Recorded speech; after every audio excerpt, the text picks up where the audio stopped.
Welcome back to Missing. I'm Tim, here today with Lance. Lance, how are you today? I'm doing very well today, Tim. I can't complain. I hope everyone out there is doing great. But the pressing question on the tip of my tongue, at the forefront of my brain, is how are you today? I am doing great today, Lance. Thanks a lot for asking. I really appreciate it. Anytime. And I hope all our listeners are doing well, too. This episode is a doozy in a lot of good ways. It's an emotional roller coaster. There are twists and turns in this very interview that, you know, some of them we knew were coming. Some of them we asked specifically for certain answers, but some of them we didn't.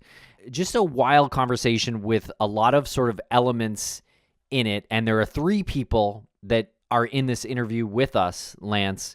And it's really the convergence of two mysteries coming together. Well said. Yeah, a convergence of two mysteries coming together is something that we look for, I think, with every disappearance that we talk about, because there's always the why was the person in the spot before they went missing. So there's the missing, and then there's the what happened prior to that. So this goes deeper, though, than like what happened prior. It's like the lead up to all of this. We're joined by Suzanne, Mel, and Jason. And like you said, there's a lot of contributors to this. And I guess we get a little nervous sometimes when, especially we're on a Zoom and you're at the mercy or you're at the feet of the technological overlords. And with three people on a Zoom, you and I, five things that might go wrong right there, just technically. Let alone people talking over each other or, maybe somebody's Zoom freezing or something, but nothing went wrong.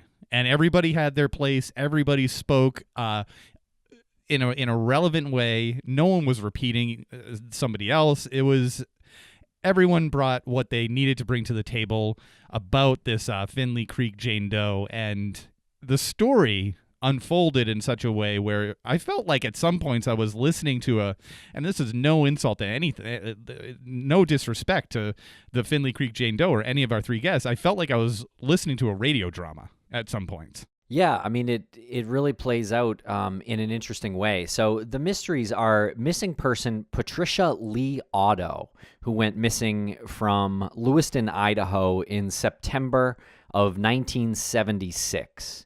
And we are joined by Patricia's daughter, Suzanne. Suzanne Timms on the call. And she was looking into her mom's case while these other people, Mel Jederberg and Jason Futch, had been working on this Jane Doe, this Finley Creek Jane Doe case. And when you say working on, you mean these are unattached people. These are civilians who have no relation to Patricia Lee Otto, to the Finley Creek Jane Doe, or to Suzanne. So it's people that are listening right now, people who are looking into certain disappearances, connecting with family members, and making sure that they're doing it in the best way, most productive way possible. And again, they come together in such a cool, cohesive way, and they make progress. They do, and Finley Creek Jane Doe was found in Elgin, Oregon on August 27th, 1978. So this is very much a cold case, really two cold cases with some revelations that have unfolded in the past couple of years. And so our three guests believe that Patricia may indeed be the Finley Creek Jane Doe. And so that, that's really like sort of the outcome that, or one of the outcomes that we hope happen on every missing persons case that we cover. And on some of them, like we know they're probably out there as does that are unidentified, and this is one that kind of comes together from two different angles and just really made me happy to have this conversation and get to spread the word about this. And if anyone out there has any further information about the Finley Creek Jane Doe, they are instructed to contact the investigating agencies. The first one being the Oregon State Medical Examiner's Office, Dr. Veronica Vance at 971-673-8300. Or you can contact the Oregon State Police at 1-800-442-2068. And they're looking to do more testing and searches, so you can donate to them. There are some links in the show notes. And check out Finley Creek Jane Doe on Facebook, and check out Patty's Voice on Facebook.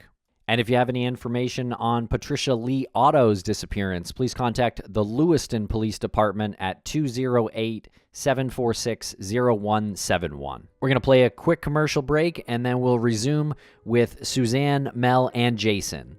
Thanks a lot for listening, everybody. Please follow us on social media at Missing CSM. And if you like this episode, feel free to swing over to the Apple review section, pop a 5-star in there, and maybe a couple of kind words. Goes a long way.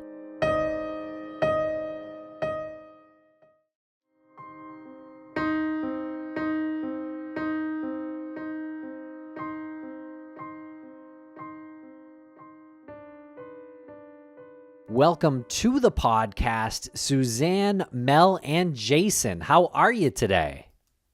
Wonderful. Thank you so much. Glad to be here. Well, glad to have you, and really glad that you're coming on to talk about this case that you've been working on for a while and all the information that you have on it. This case is really wild. I'd like to go through and if everyone can kind of introduce themselves and tell us what part of this case you're working on. If we can start with Suzanne. So I'm Suzanne Timms, and I'm the daughter of Patricia Otto. So I have been technically working on this case since I was 3 years old, obviously, but became mostly involved in June of 2021 when I discovered the forensic image of Finley Creek Jane Doe.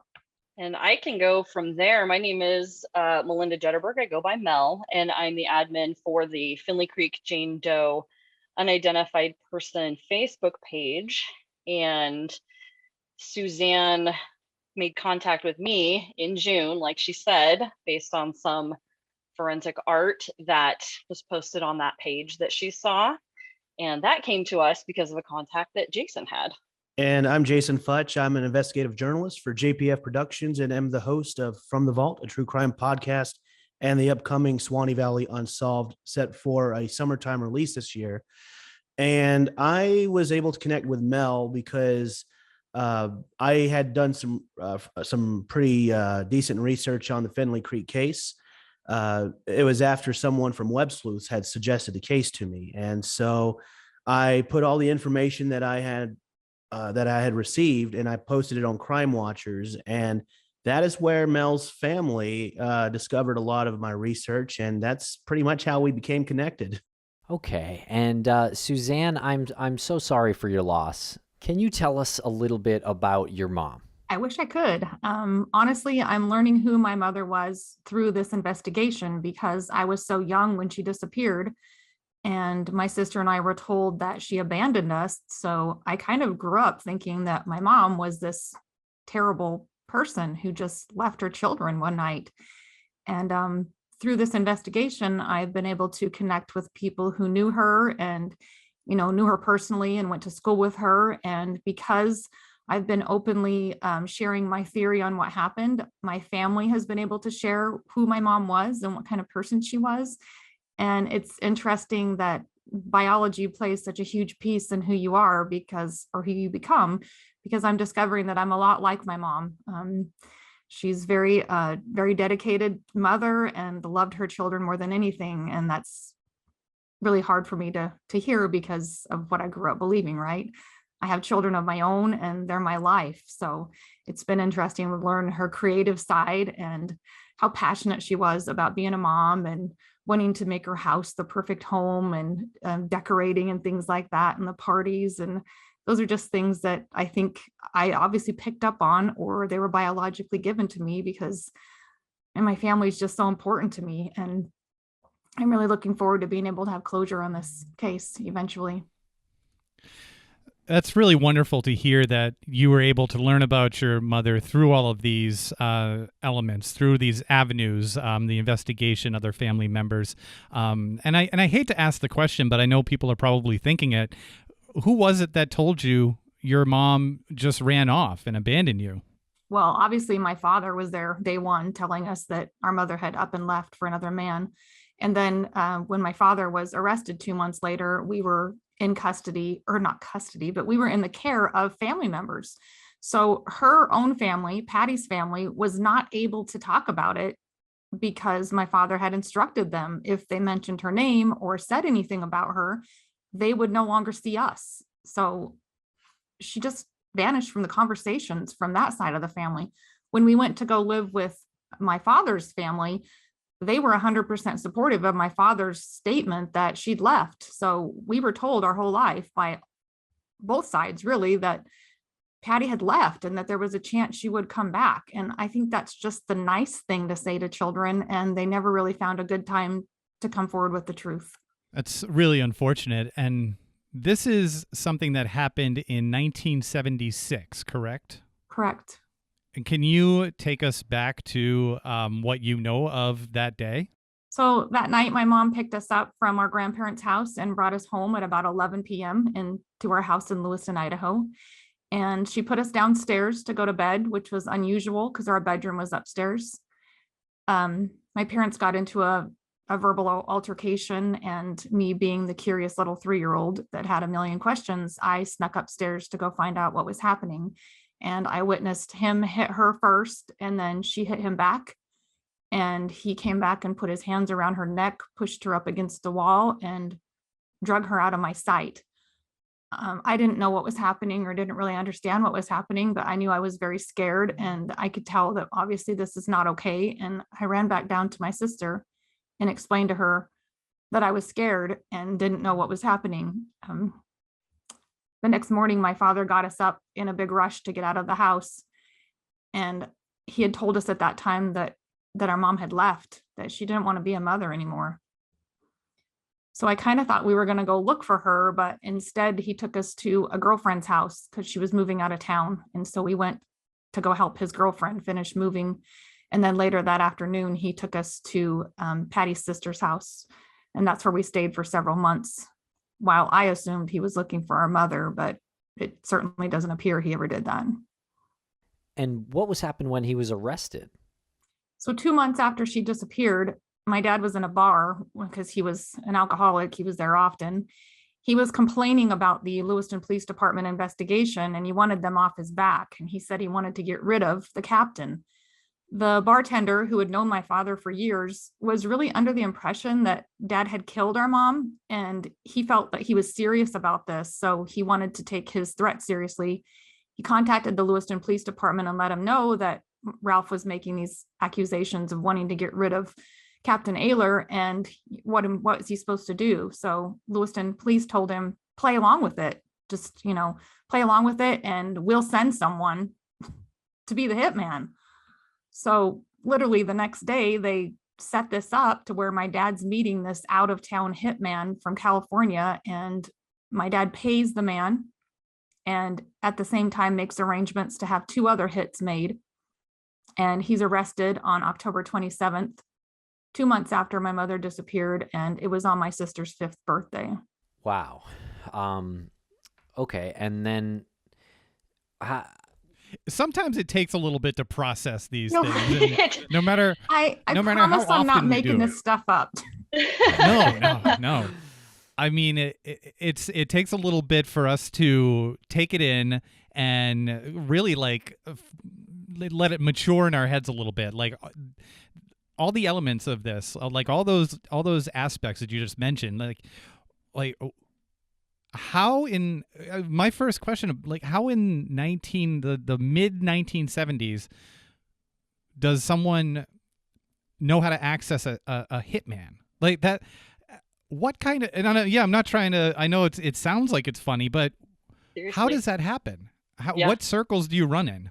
I think that the bartender had kind of alluded some shady business, over the years with my father, and that he was known in town for being kind of shady. So my dad was thinking, he's got connections. He knows people. And they had discussed this before, because apparently my dad had shared that before, that if you ever needed to get rid of someone, he knew someone who could help him. So I think this bartender had kind of alluded before that, I have connections. I'm kind of a big deal. And in reality, he just runs to the police and is like, oh God, I'm scared. Now he's serious. He really wants to kill someone. And I don't know what to do now, because he was just bullshitting with him the whole time. And now this is serious. Mm-hmm.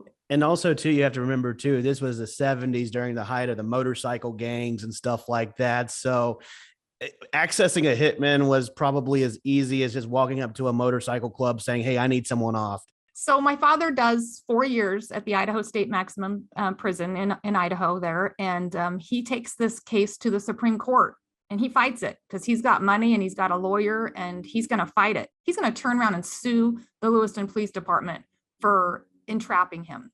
And he has this case that he's going to sue the police department, and he gets this case overturned. And by golly, he's right back out in Lewiston, Idaho as a free man 4 years later. So my sister and I go back into this house with my father, who I know in my mind, I saw him strangle her, and I'm going to go back and go live with him. I ended up in the hospital, actually, had a child nervous breakdown. Apparently, I broke out in hives all over my whole body, and they at the emergency room said, this is a complete nervous reaction. And obviously it's very stressful to go back home after my father's been in prison for 4 years, but we never really talked about what he was in there for. I had no clue. I didn't know what he was in prison for. We were just under the assumption that he made some bad choice, whatever, but we had no clue. All we knew was we were going back home. And there was no alternative at that time? I wasn't given an alternative. I just know he showed up at the house smelling like alcohol, picking us up and bringing us home. So it's not like we were given the choice to say, do you want to go home with him? I mean, he's my legal father. No, I didn't have a choice. My gosh. I guess, how did that go? How did the time after that go? Well, I am not going to lie. That was an amazing year. I was turned free and I had no rules, no expectations. My sister and I ran free that entire year. It was fantastic for us. We thought we were living the greatest life ever. My dad was gone a lot and he had a lot of lady friends that he visited with. So he would be gone sometimes for days, nights. Apparently there was times that we called his friends asking for food because we didn't have food. I experienced my first alcohol consumption at the age of 8. We were running wild that year. But it didn't last very long. I think my father realized he wasn't mentally capable of caring for my sister and I, because he packed up our stuff about a year after we'd moved in and told us that we were going back with his sister. So just out of the blue, he brought us back out to the farm in cul-de-sac and told us he wasn't capable. And then that following year, he died in police custody on unrelated charges. So by 10, my sister and I had lost both parents. That's incredible. What were the circumstances of his death? Well, we were told that he had a heart attack while he was being booked on a theft charge, but he was 48 years old. And I just never really believed that. Like, how does a 48-year-old just die of a heart attack? So we didn't really know what happened until we got the death certificate and the autopsy report. When we were old enough, we asked for the police reports. And it's not a heart attack. He had a cardiac arrest under some suspicious circumstances, and he's missing patches of skin all over his body. His foot is degloved, and they couldn't explain the injuries on his body. So who knows? His foot is degloved? Correct. So is that what I'm thinking it is? Correct. Why would that be? You tell me. Why, when you're in police custody, does your foot just fall off? True. And the thing too is, like, when I hear that, usually a degloving involves like submerging in water, but also based on this, I'm thinking they did something else, because I saw the pictures too. It didn't look natural, in my opinion. Yeah. It's never been determined what happened. The coroner couldn't explain the injuries. There's, I believe, 11 patches of skin missing all over his body, and his foot is inside of his cowboy boot. And what happened is a cardiac arrest, which is different. People misunderstand that a heart attack is the same as a cardiac arrest. It's not. Heart attack is when you have some kind of cardiac disease that causes a blockage, causes the heart to stop. Cardiac arrest is when the heart just stops for no known pathophysiology. Something external is causing it, or what caused it? So when my sister and I got that case file, we kind of went two different directions. she found out that my father didn't die of a heart attack, and she wanted to pursue that. I read about 5 pages of the missing persons report, and I'm like, now, it is so obvious that dad is responsible for this. She didn't want to hear that.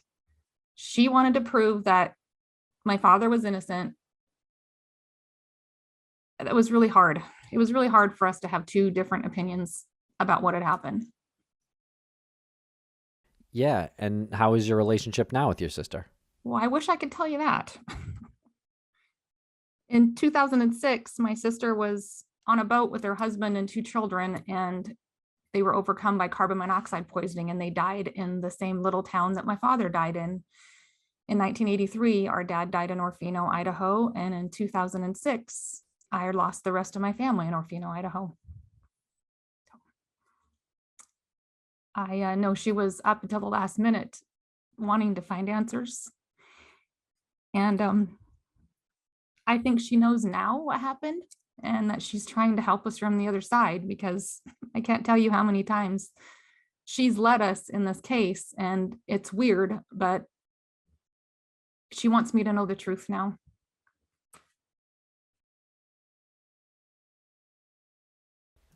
My gosh. Well, I'm so sorry. Yeah. I mean, there's these stories that we hear when we interview people, and it just feels like one thing and another thing and another thing. And it really makes one look at their own life and just understand like how, I guess, valuable and precious everything really is. And it puts me in a different place when we speak to people like you, because you're still going and you're still fighting for your mom and you're still fighting for the memory of your sister. And, you know, we applaud that. It takes a lot of strength to do that. And you have 2 wonderful cohorts who seemingly will go above and beyond for you as well. Absolutely. We absolutely will. And Suzanne is one of those people. I've known her for almost a year now, which isn't that long, but she's the one who, if stuff gets heavy when we're talking, she'll then make a comment about her life being this shit show, and we just all laugh, and then we move on to the next thing, because it's true. If you don't laugh, you're going to cry. And she is absolutely one of the strongest people that I've ever met. And when I was imagining meeting a family member of Finley Creek Jane Doe, I assumed it was going to be mom, right? It was going to be the mother or whoever it might be.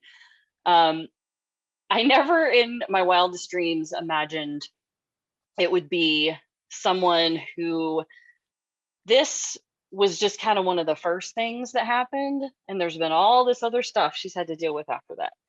So I was dedicated to this case before, and then upon meeting Suzanne, just became completely 100% invested. We're going to figure this out no matter what, because she deserves that. Thank you, Mel. Same. I echo that sentiment there. And upon meeting Suzanne, gosh, so I think we met probably about a couple months after you met Mel, and just to hear her story, I mean, I don't even know if fascinating is the right word, in my opinion, because it's like there's just so many storylines that just merge. And when everyone actually gets the comprehension behind it, you can't help but think, oh my goodness, like the Finley Creek Jane Doe has to be Patricia Otto. And we'll be right back after a quick word from our sponsors. Thanks to our sponsors, and now we're back to the program. Okay, so tell us about the Finley Creek Jane Doe finding. When did this happen? And tell us a little bit more information about that. While my dad was in prison for the attempted murder, Tom Celine is the primary detective on the case. He came to meet with my father in September of 1978 to tell him that they had found a body that they really believed was my mother. And my dad immediately says, Pendleton, yeah, no, it's not her. During that conversation, my dad tells the detective that, of course, he's innocent. He has nothing to do with this. But he does mention that he no longer wants to go to the pill line and have to wait in line for his psych meds because it's a waste of his time. And he said, besides, everybody knows he's in prison for killing his wife. And then he backtracks and tries to cover that up. He literally tells you, everybody knows I'm here for killing my wife. He's there for attempting to kill the police captain, not for killing his wife. But he knows that's why he's there. Everybody knows that's why he's there. And then as far as the case in 1978, I'll hand that over to Mel. In 1978, there were some bones found in kind of out in the countryside. It's an area that is wooded, but it's very big for logging, has been for decades. It's a big camping, hunting area. And there is also a really maintained Forest Service road out there that people have built houses on. So while it is wooded and secluded, it's not in the middle of nowhere. It's pretty highly trafficked out there. And so this hunting party, in the police report, it says it was two adult men who found this skull. And at that time, those investigations, because of where it was out in the woods, it was the Oregon State Police who was assigned to take over the investigation. Keep in mind, not a lot of murders at that time happened here, right? So the investigative force wasn't really big, and they did what they could at the time. But she was found on a deer trail. These hunters had come across a skull that had clearly recently been unearthed, and she was wearing some red pants. We all kind of guessed they're polyester just because it was the 70s, but that wasn't actually a descriptor that was used. They were size 15, 16 juniors. They showed evidence of length alteration. There was some other fabric in there that looked like it could be a halter top or maybe kind of a heavy duty bra, some white fabric, some other fabric in there that had red hearts on it. And then there was a length of coaxial cable that was tied in a knot. There was no jewelry, there was no ID, obviously, and nothing that appeared to be, say, something like a coat or a jacket. But there were these boots on the feet that were old and weathered. They were kind of worn on one side, like as if somebody had been walking funny. No socks, and that's it. That's all that was in there. Oh, in addition to which, there were some fetal bones. They estimated that this woman was anywhere between a few months to just about to give birth pregnant. Okay, and Mel, are Jane Doe's something you find interesting? Is this how you got involved in this? It was a combination of things. I have been one of those little children who wandered over to the true crime section in the library and kind of set up camp there at 11 or 12 years old. So started there. I actually went to college. I got a degree in criminal justice and another in criminology. And then my graduate program was in information science, which is essentially becoming a librarian. But that was more for the research and the tools that I could use for this. And then also mad consumer of true crime content, like a lot of people you meet, I'm sure. So actually, the very first podcast I listened to was Missing Maura Murray. That was the first one I ever listened to. And your check's in the mail. Thank you very much. Thank you, as we agreed. And no, I'm just kidding. I had been hearing about podcasts, and I'm like, what the heck? I kept hearing about them, but never had gone and listened to one. And then when I did, it was, it had to do with missing persons cases, because those are completely fascinating to me. Then Michelle McNamara's book came out. So I'll Be Gone in the Dark came out.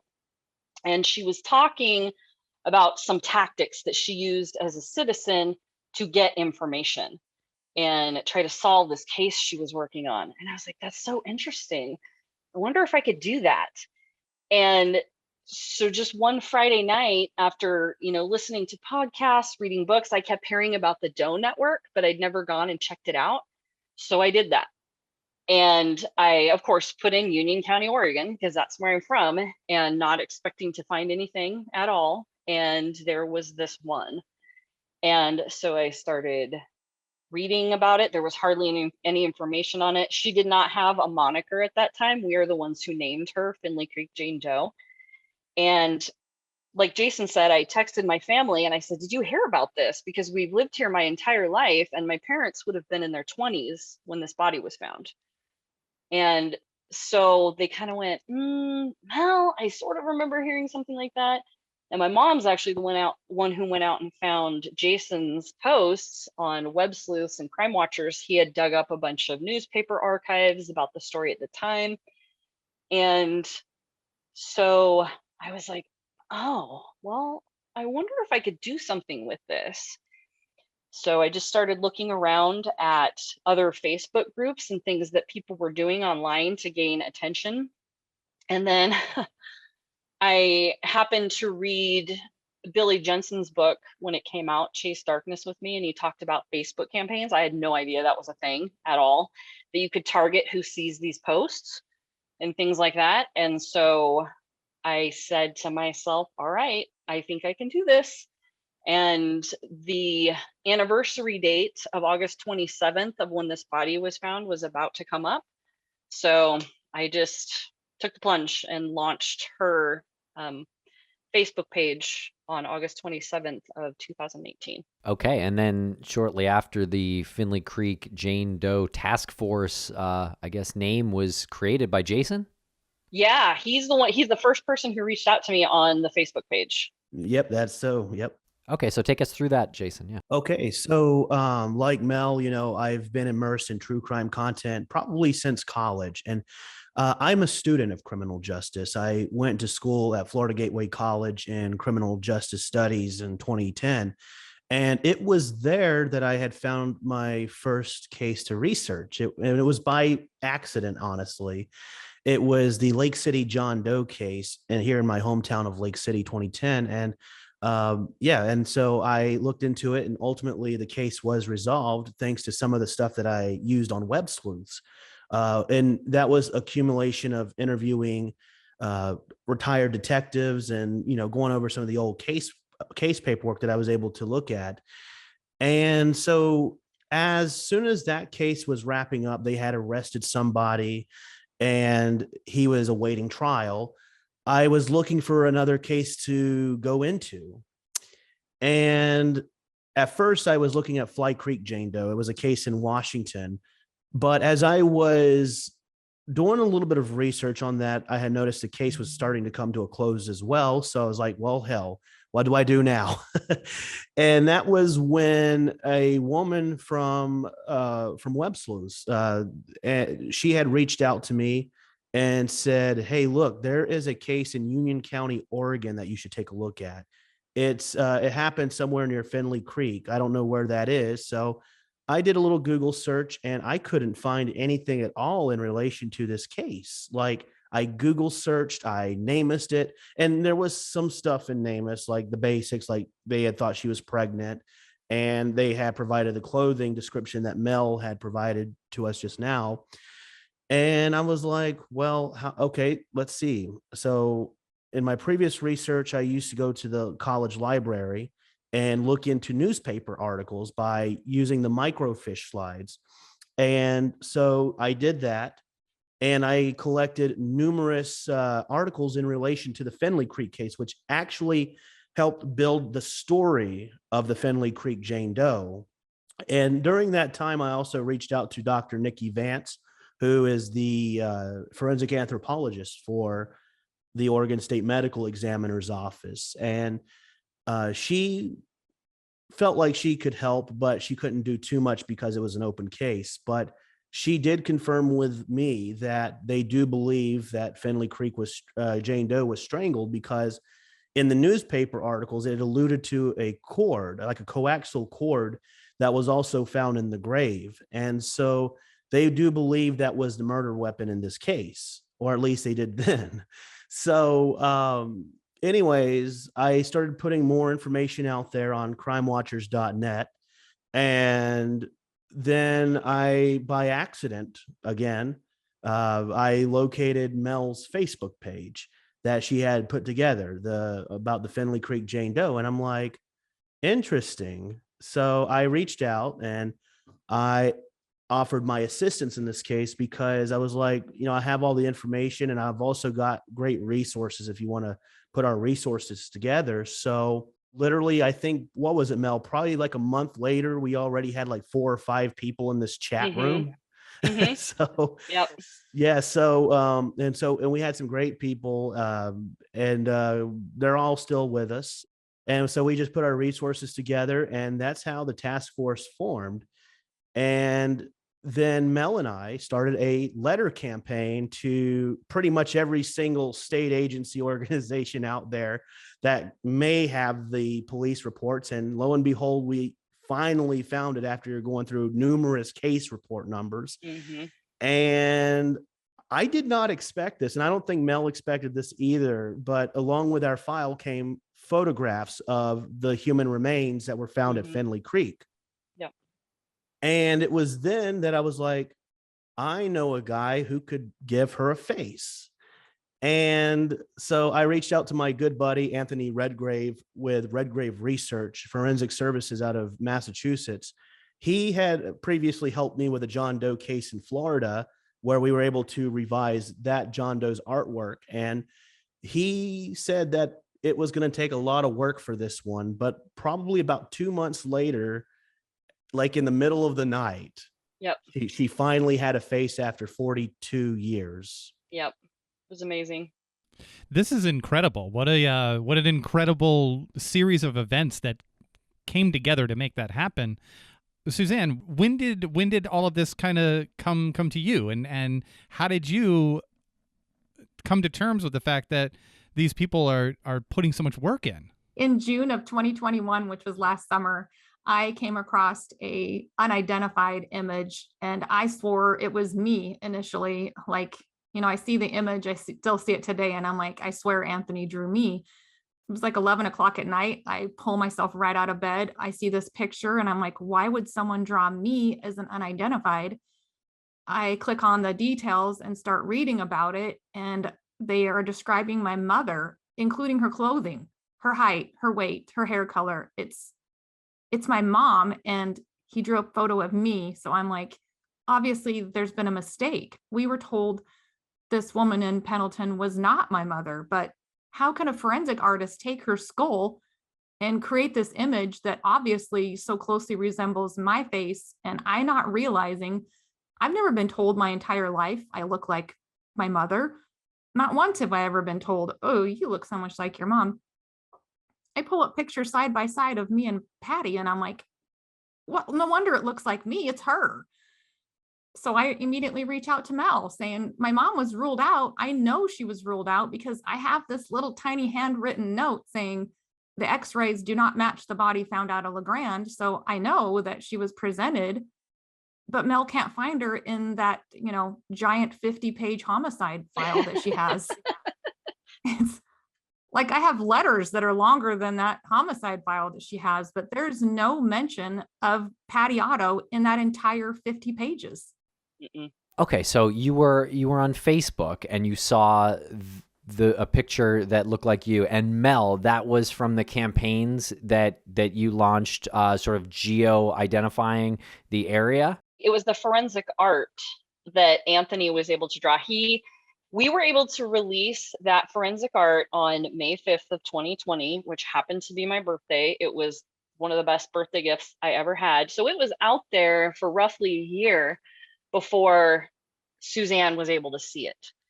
And then when she did, it did the exact job that it's supposed to do. Anthony has always told us that families carry traits across generations. And so that's what he was trying to capture. That's why it's black and white.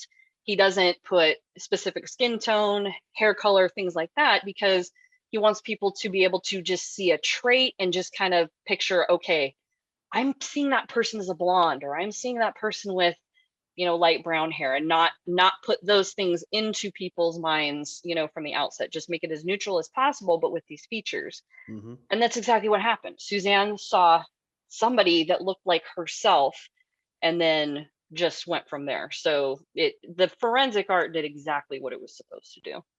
Okay, and Suzanne, you were on Facebook just scrolling like normal through your timeline? Like normal. Because I have a missing mother, and for other reasons I'm on Facebook, but I was on the Northwest, it's a Northwest missing persons page. It's the Pacific Northwest. And she had shared the Finley Creek image. That's where I got it. So I then went from that image back to the Finley Creek to find out who posted this and why are they drawing pictures of me and my mother, and who is this? And that's how I was able to connect with Mel. I also reached out that same night to Anthony to ask him, has a child ever reached out and said, you drew my mother? It's obviously me you've drawn, but you've drawn my mother. And he said, no, but that's the whole purpose of forensic art, is it's supposed to have that familial, like there's something familiar here. And if you've seen the image, it's not me grasping at straws. He's very clearly drawing from a 2D image of a autopsy photo. He does not have the skull in his hand, so he doesn't have the measurements. He's doing the best he can with what he has. And he's drawn my mother. We also have, Mel shared the photos, the autopsy photos with me, and I've taken the skull that Anthony used to create the forensic drawing and put my mom's picture in that skull to see if it will, match. And her face lines up perfectly with the skull. So, can you do that with any face? No, you can't. We all have different measurements between our eyes, between our nose, between our mouth. Everybody has a unique facial pattern. So it's not just this image that I'm saying, oh, it's the clothes and it's the image. There's so many other details that are pointing to that it's my mom. Also in my investigation, when I start looking at Mel's documentation and Jason's, news articles, it shows where the body was found in 1978 by two hunters. And it says Ron Swagger and Lee Parr. And this is while I'm in bed with my husband. And I turn to my husband and say, Lee Parr, it's his grandfather. Did your grandfather ever mention finding a body in 1978? My husband's very skeptical. And he's like, okay, now you're talking crazy, because it's not like my family went out and found a body and we just forgot to tell you and it happens to be your mom, right? That's impossible. And I'm like, so did Lee ever mention it? Because Lee passed away in 2009. He says no. So I call his father, and that's the following day because his dad works at the prison. I call his dad to ask if his dad knew anything about Lee finding this body. And my father-in-law says, how do you know about that? I've never told you about that. So my father-in-law was there as a child, and we're like, wait a minute, why does the police report say 2 adults found the body when now there's children? And he's telling me there was another child. There was a 14-year-old that was there. And I'm like, this police report clearly states 2 adults found the body. And there's literally 3 families there when this body was found. Wives, children. You know. And they mentioned none of them. Okay, so there's some inconsistencies right off the bat in the police report. I'm curious. So you were told that this Jane Doe was ruled out? Correct. In my mother's police report, there is that handwritten note that says the x-rays do not match the body found out of LeGrand. That's the only documentation of it. Mm-hmm. Doesn't say why or how. Right. No proof really provided, just said it doesn't match. Yeah, it doesn't match. So, no follow-up was done after that because they were told it doesn't match. And pretty much after that time, the detective was going into another division in the police department. And that case sat cold since 1978. Nobody's really ever touched this file until now when we're trying to dig into it to say, you had your body in 1978. Clearly, Oregon has made a mistake, and Lewiston never followed back up to say, so she matches height, weight, skin color, time of death, cause of death, clothing. And you're telling me what about the teeth don't match? Why didn't they get the details to say what teeth don't match? What about did this person have braces and this one doesn't? I mean, something very clear, but so we had to dig in a little bit deeper to find out those details. And how did that digging happen? Where did you start? And by the way, I'm still getting over the wild coincidence, maybe not a coincidence, but the wildness of your father-in-law finding the body. Yep. Yeah. That was a wild day for us too, Lance. We were like, there was a lot of like swearing back and forth, like, no way, this can't be. Nope. Nuh-uh. This was one day after Suzanne and I started talking to each other. One day. And she messages me and says, I think my father-in-law found that Jane Doe. And I was like, yeah, right. Yeah, you're like, yeah, right. Nope. But yeah, he He has since taken us to the site, and the first time I ever spoke to him, he described what it looked like. I had the photos, I knew what it looked like, and he was telling me what it looked like to the letter. And so I'm like, yep, that was him. He found it. All right. And so, yeah, it's crazy. Well, it's also interesting that then months later, it's not till December that Mel and I are working this case. And this is when my sister leads me to this other police report that was hidden in her mail file. And I find this Lewiston police report from September 1st of 1978. And it clearly shows that when the detective found out that Jane Doe was wearing red pants and a white blouse, he flies my grandparents to Pendleton to go look at this at the clothing. But what's happened is the reason he's on this case is he had gotten the notification of another Jane Doe that had been found in Portland. And that's the Jane Doe he was working on. So when he gets the notification of the clothing, he's under the assumption this is the same Jane Doe, that he's already sent the medical records, the dental records. He's already been communicating with Multnomah on. And the APB had came out August 10th. This is happening August 31st. He gets the call. Oh my God, red pants, white shirt. He's like, I'm already on it. I've already sent the records. If it's red pants and white blouse, we're going to go. We're going to look at them. So he flies my grandparents to Pendleton. They look at the clothing and my grandparents are like, yeah, she was wearing red pants and a white blouse, but these boots, my mom would never be caught dead in something like this. These look like men's ankle high leather work boots. And my mom's this classy little high dressing, has her hair done weekly kind of girl, not a girl that's going to wear those shoes. So my grandparents were like, those shoes, I don't recognize that. And I don't recognize, there were other things in the grave, like zippers and little pieces of cloth and other things that had deteriorated that they didn't recognize. But the detective, being the good detective he is, says everything matches, hands them the copy of her dental x-ray and says, here's her dental records. I want a comparison. What my theory is what happened, the letter was asking for the comparison to the first Jane Doe. So when that medical examiner got the letter and had the x-ray, he has a request saying, look at the first Jane Doe, but they're being told to look at the second Jane Doe.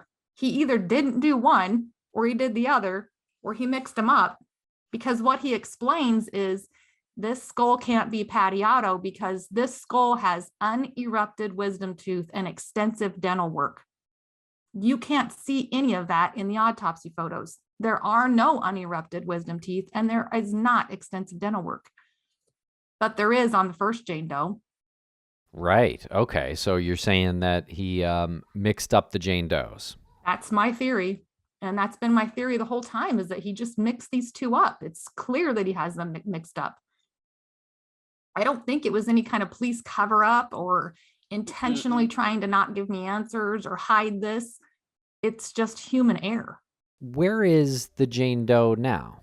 The Finley Creek Jane Doe? Yes. She was cremated. Yep, she was cremated in 1990. So roughly 12 years. The case had just been sitting. They didn't get anywhere on it. And they had done a handful of comparisons. None of them turned out to be her. And in 1990, the district attorney who was in office at the time just decided to close the case and ordered the state police to destroy all the evidence. And that included the clothing, the boots, the wire, and the body and the fetus. So the remains were sent, ironically, to Walla Walla, Washington. We did not have a crematorium in town at the time. So the remains were sent to Walla Walla. I have the documentation where they were sent over there and ordered to be cremated. And that's where the paper trail stops. There's no paper trail indicating those remains ever came back or what happened to them after that. And when you say the wire was destroyed too, are you talking about the coaxial? The cable? coax, yep. Any evidence, anything that was found in there physical items wise, they just ordered it destroyed. Why was the case closed? Well, that's a great question. And we have had a number of people reach out to that former DA to ask that very question. Haven't gotten a response. My theory is within a few years, he became a judge and was a judge for 20 years here. So I think he wanted to do a little bit of housekeeping before he ran for a judgeship. And he did no work on that case, none. It was the DA prior to him who handled it. And so that's just my feeling, is he wanted to clear his books off a little bit before he ran for judge. The record states that due to the age of the case and that no identification was ever made, it was determined to close the case. So literally 12-year-old case, they decide that's, it's so old, 12 years, let's just close it with no documentation. Yeah, let's just close it and destroy everything. Yeah, and that wouldn't sit well with anyone in the modern age of law enforcement, because now, because of DNA collection and stuff like that, the game has changed in these kind of cases. But I've talked to a lot of friends of mine who have worked in sheriff's departments and police departments, and they said, regardless of whether a case is closed or not, we still keep the file for 99 years.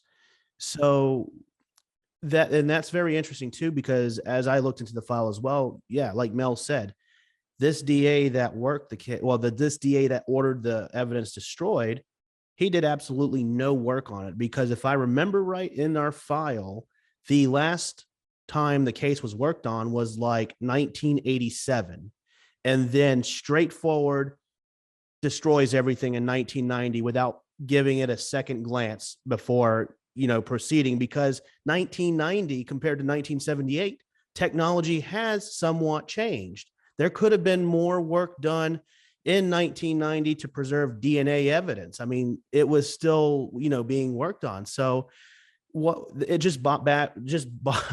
stuttering here. It just baffles me that this DA would do something like this, especially when technology was starting to change. It's just baffling to me. By then, DNA cases had started setting precedent in court, so it's very surprising to me. And you would imagine that somebody in that position would, in a way, have their, what's the saying, ear to the grindstone or ear to the road. Like they would know that these new developments are happening directly in relation to what they do. And they're sort of identifying that they're on the cusp of this new technology. So why not even keep like a piece of it?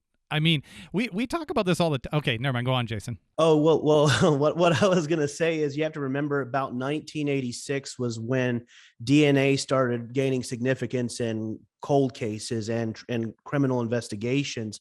So it's kind of just like forensic genetic genealogy.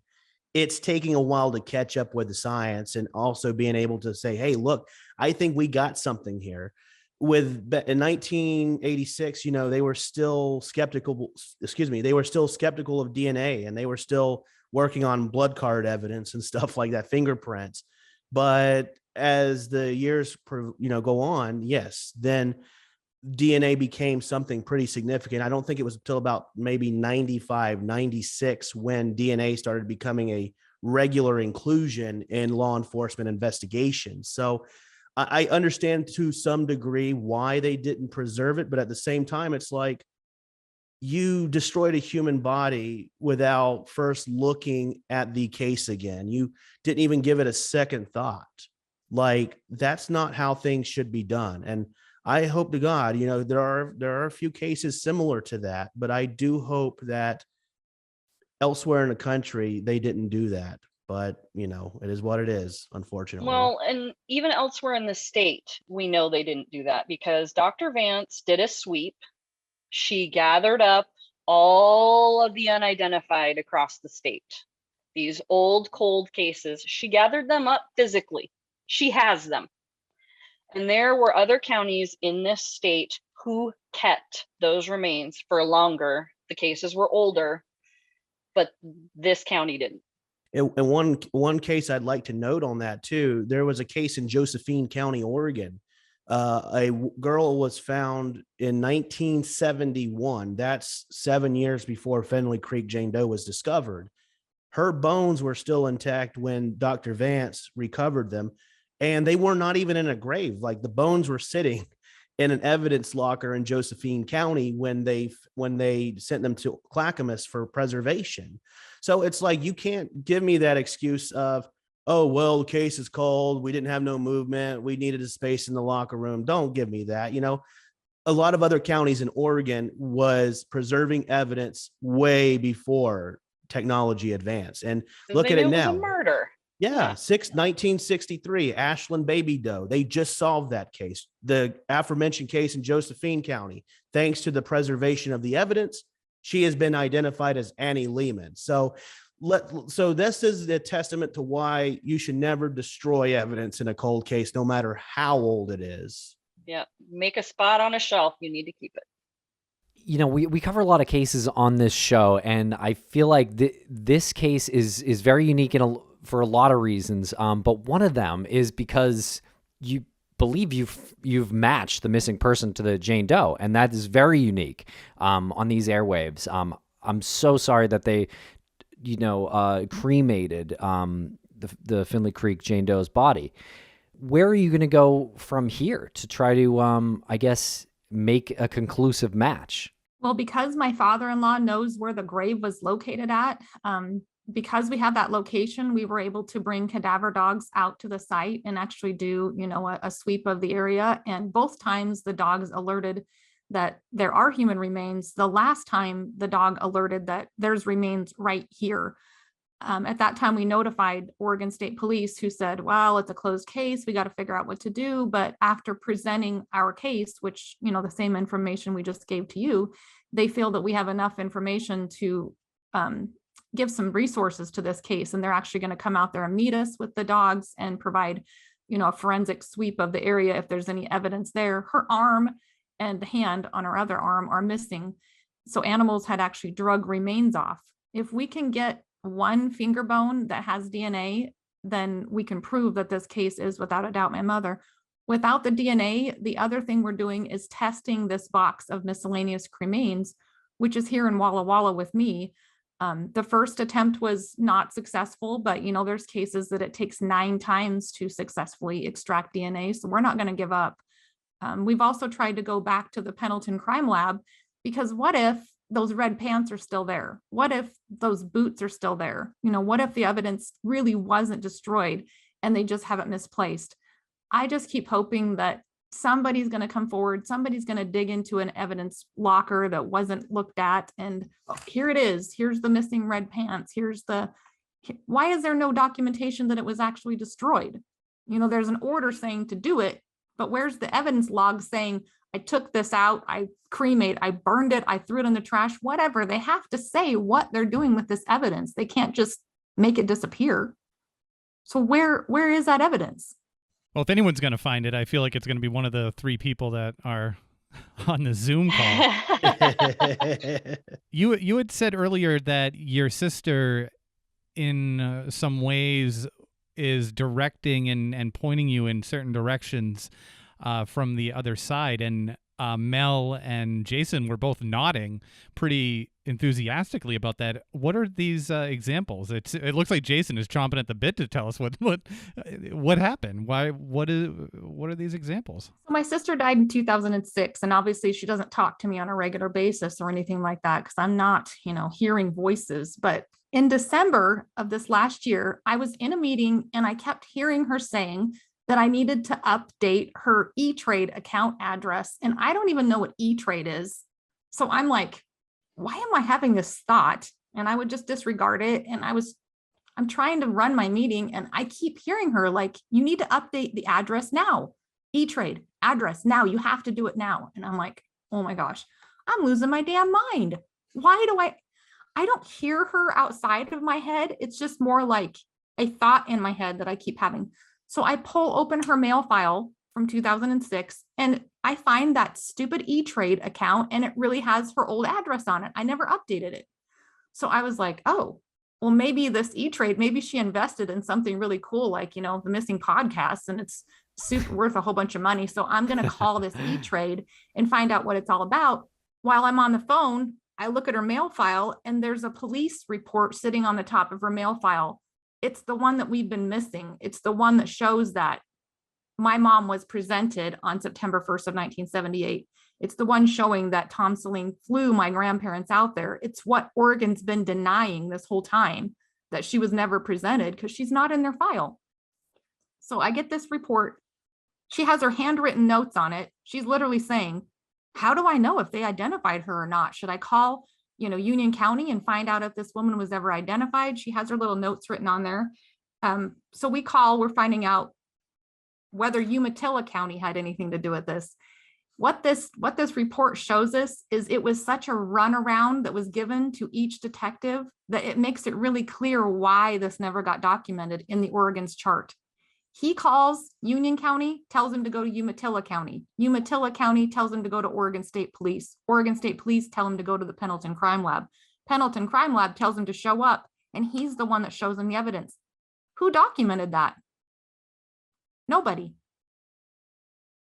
because it was too many people going through too many different loops. And so nobody on the Oregon side documented that here my mom is being presented as a perfect match.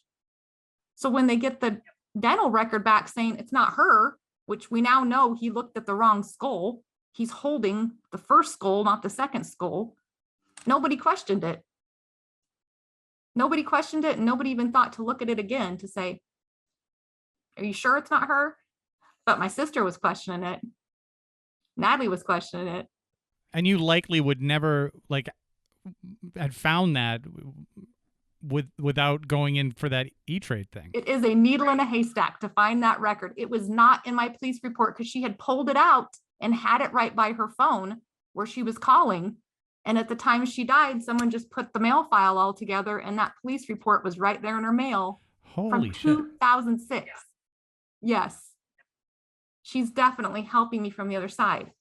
And then even just finding that photo, right? Just running across that photo at 11 o'clock at night, I'm awake scrolling through Facebook and I find this photo and I just can't help but think something is leading me to this page because it's been there for 2 years. How come I've never seen it before? I just want to believe that she's got the answers on the other side. And she was like, whoa, I was wrong. I was going the wrong direction. And here, you need to have this and you need to close this and you need to get answers. Well, that is remarkable. Yeah. And speaking of answers, I am sorry for how generic this question is going to sound. What will this do for you if you connect those remains to your mom, to you, and it is brought to some sort of conclusion where they can tell you exactly what happened, or the most likely scenario? What will that fill some sort of pit that you have? If me moving from Idaho to Walla Walla, Washington in 1999 was for this purpose, it was to put these pieces together, to put this puzzle together and finally have closure and to know my mother never left me, right? I have grown up all those years thinking she abandoned me. Only when I'm an adult and have my own children am I realizing there's no way did she do that, but I don't have proof of it. The proof that we have is what I was told, the lies that I was told, and I want the proof. I want to prove this is my mother and prove she never walked out on us. She never abandoned us. Being a mother was her primary goal in life, and that was taken from her by someone who was never held accountable. So closure and just knowing the truth and having that to be able to live the rest of my life, knowing my mom's been here with me since 1999. She's just sitting miles away from me right here, waiting for us to get this figured out. Well, that is just wild. You have got to keep us updated every step of the way here. I need to know where this goes. I am personally invested at this point. This is just a remarkable story, and I feel like I would love to help in any way we possibly can. What can we do? Is there any call to action, anything that you would like to tell our listeners that they can do?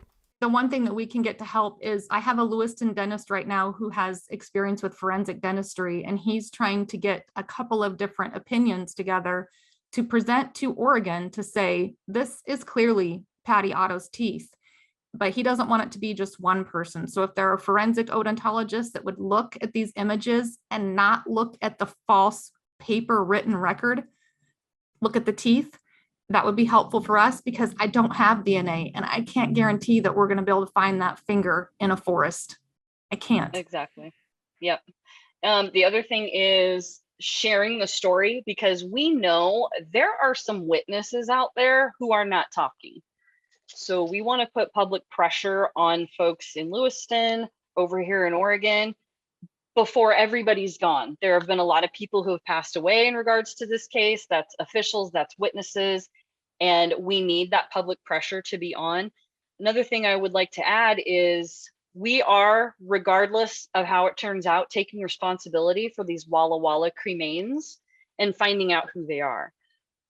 We're fairly certain we know who they are, but it's going to take a Herculean effort to extract DNA if it's possible. It might take a number of passes, like Suzanne said. And because there are several different jurisdictions involved, 3 different states, we are paying for that. We're fundraising and paying for that. So we do have donations that you can send in. We've, what are our Cash App, right? Cash App, let's see, Venmo. So we can provide information about that. And because we don't want money to be a barrier for each step of this DNA processing that's going to happen. We absolutely do not want that to be a barrier. So that can be helpful too. Absolutely.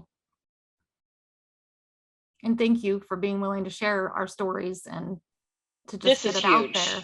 It's huge. Absolutely. Thank you so much for coming on and speaking about this case and all the twists and turns and emotional heartache that I know you've suffered.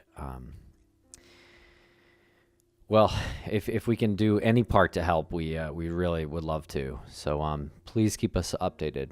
Yeah, and we will share this as far as we can. And before we go to what I'd like to do too is to encourage your listeners. Some of them might be, your typical armchair detective or whatever, citizen sleuth.